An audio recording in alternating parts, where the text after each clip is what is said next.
Hey everybody, and welcome to another episode of My Friend the Reader. So today I'm going to be talking about the Tournament of Books.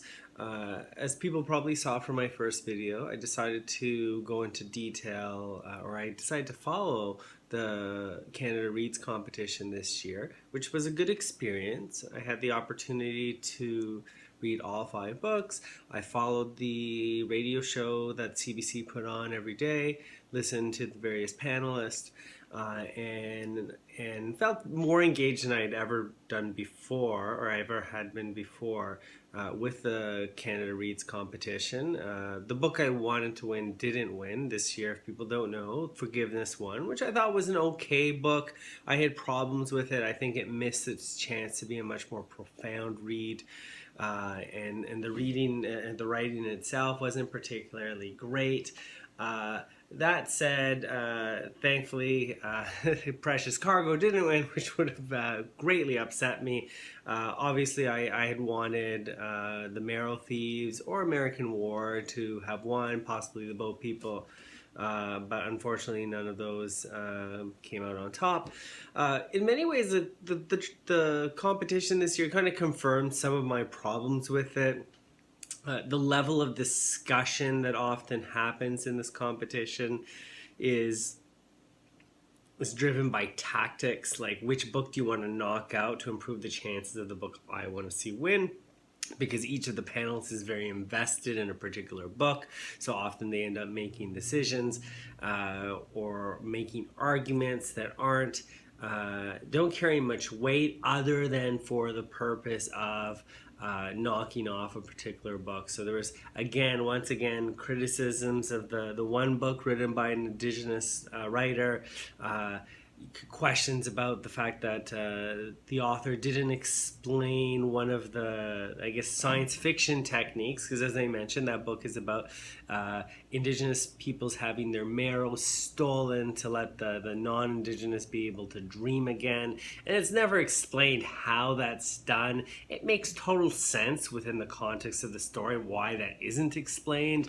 let alone the fact that often science fiction books can get bogged down with too much science that's unnecessary and sometimes takes away from the story. So the fact that the author of The Marrow Thieves chose not to pursue that was not problematic in the least, but it became an issue that many people decided to use a bat against the book, which I found it unfortunate. Other kinds of arguments that were presented against American War was that it was too dark, and I want to bring, we want to have positive stories for our children, which again I think is completely unnecessary approach to literature. Some of the best books and stories that I've had the chance to read are ones that are dark.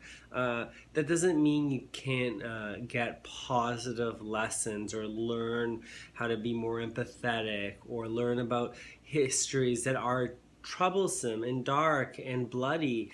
Our children actually gain from that knowledge, and hiding them from the realities of historical wrongs I don't think is particularly useful, or it isn't particularly useful at letting them understand why do people make certain decisions, where do people come from.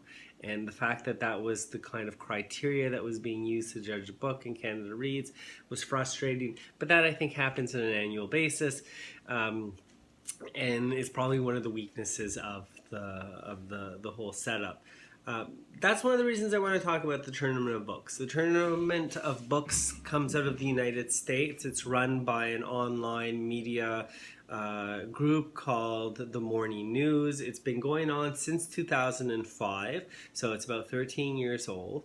And what it is, to a certain degree, I think it arose out of a criticism of literary awards, a very legitimate one, of how arbitrary the process is. Because literary awards involve panels of 3 or 5 people getting together in rooms and deciding what books they think are the best every year. And as you can imagine, it's a very subjective opinion. It's very arbitrary.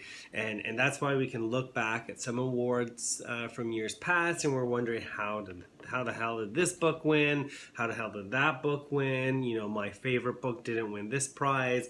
And we can all go through various, you know, past winners of the Booker Prize or the Giller Prize and be kind of shocked as to why certain books didn't pull out.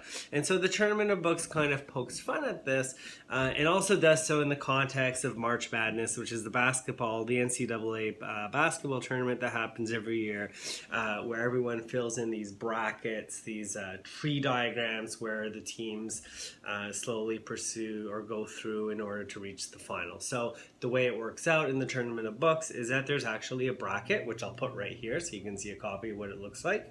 And what happens is early in January, the Morning News releases a long list of maybe 80. One year was 120 long listed books that they would consider. At one point, they release I think in February they release a short list, and in this short list it goes down to 16. Actually, it usually goes down to 18. So it goes down to 15 books that are in the bracket, and then there usually is a play-in tournament between 3 books. They only have may share a common theme, and they play into the bracket just like the NCAA tournament does. At that point, the various books are seeded and are put in different parts of the bracket, and books go head to head. And in this particular situation, let's say you have the 2 books are going to head. There's one judge. It's a literary celebrity judge, maybe someone who writes for a literary magazine, someone who hosts a well-known podcast. There's usually a special reader judge that's also picked from the various people that follow the books. There's an application process. And then at that point, it just goes through the tournament where a judge will go through individual books or compare 2 books, write a judgment that can be quite short, quite long, usually quite thoughtful though. These are people who think professionally in one way or another about literature and literary criticism, and so you get much more deeper readings of the books than you necessarily get in Canada Reads, which is fair enough. It's a different kind of judgment that's going on there, and these judges make their decision and they choose their one victor, and then it moves through the bracket. After every judgment, there's a guest commentators. So usually it's either people from the Morning News, or they hand off to some people from who've been following the tournament who have some special status of some sort. So for example, Drew and Chris from So Many Damn Books, which is a great podcast that was formed actually from 2 people who met through commenting on the Tournament of Books.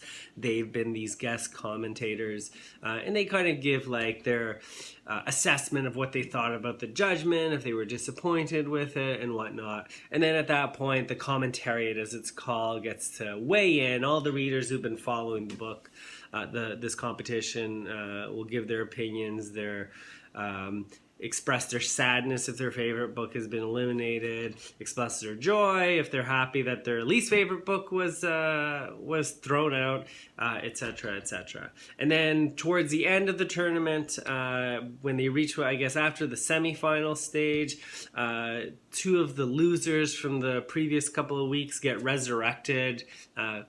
Readers can get to vote on which book they think should get resurrected. It's called the zombie round, and at that point, the 2 zombies resurrect and get to play the 2 semifinalists. And at that point, there's 2 finalists who go head to head, and all the judges give their opinion on who they think should win, and a winner is selected. The prize is a live rooster, which every single winner, I think -1, has declined it, and then just the bragging rights of being the Tournament of Book winner. And you always see the winner give a little blurb, having been interviewed after having won.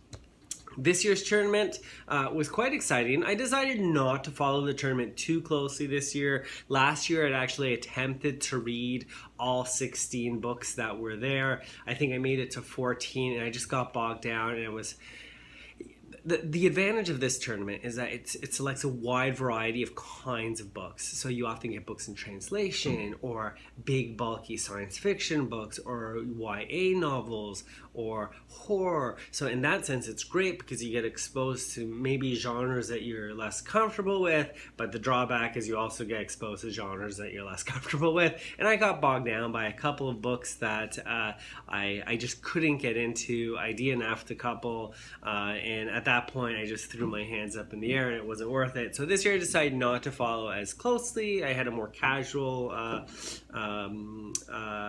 follow of it, which was more enjoyable. I'd still read about 12 of the books going into the tournament, and this year there were lots of upsets, big names like Lincoln in the Bardo, Manhattan Beach, and even Sing Unburied Sing got eliminated in early stages of the competition. Lincoln in the Bardo did get itself resurrected for the zombie round and made the final, but in a stunning upset, it was defeated by a book called Fever Dream, which is this really intense book in translation. It's like a horror story following the accounts of a woman who's on her deathbed in a hospital, recalling some very tragic event that recently happened that she can't really remember, and the story slowly teases out how she begins to recall very gruesome, disturbing events. It was a book, my Goodreads review of it, I only gave it 3 stars, partially because I didn't know what happened. It was like it felt so intense to listen to, because I listened to the audiobook, but at the end of it you're like, what the hell happened? That was my review. And I think many people had similar kinds of sentiments, which I think maybe that's the way you're supposed to feel at the end of it. It was pretty stunning upset. It won 10 votes to 7 over Lincoln in the Bardo. And for a small book like that, which had been shortlisted the year before actually for the Man Booker International Book Prize, it probably now gets exposed to all sorts of other audiences.